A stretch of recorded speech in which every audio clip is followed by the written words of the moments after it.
మీరు మాట కచేరీ చేస్తున్నారు కదా, మధ్యలో మృదంగం వాయించడానికి అవకాశం రాకుండా పోతుందా అని ఎదురు చూస్తున్నాను. కానీ ఎక్కడ, మొత్తం మీద మీరే వాయించేశారు. చూడండి, చూశాను.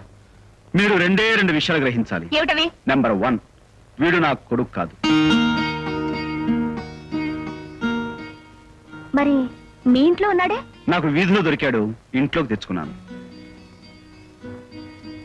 నెంబర్ 2, మీరంత కోపంగా వాడిని తిట్టి కొట్టబోతే నాకు నిజంగానే కోపం వచ్చింది. దాంతో కొంచెం ఓవర్ గా బిహేవ్ చేశాను.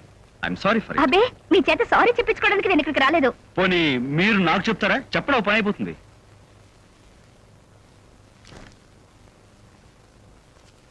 ఇవ్వకండి మీ డబ్బులు. ఇది తీసుకుంటే వెంటనే వెళ్ళిపోతారా? ఒకే ఒక నిమిషం ఉండి వెళ్ళిపోతాను. ఈ కుర్రాడు మీకు వీధిలో దొరికాడా? అమ్మా నాన్న లేరా? అమ్మా నాన్న లేకుండా పిల్లలా పుడతారండి. మీ స్నేహితులు లక్ష్మీ తయారు, జబరునిసా, వీళ్ళలో ఎవరు మీకు ఆ విషయం చెప్పలేదా?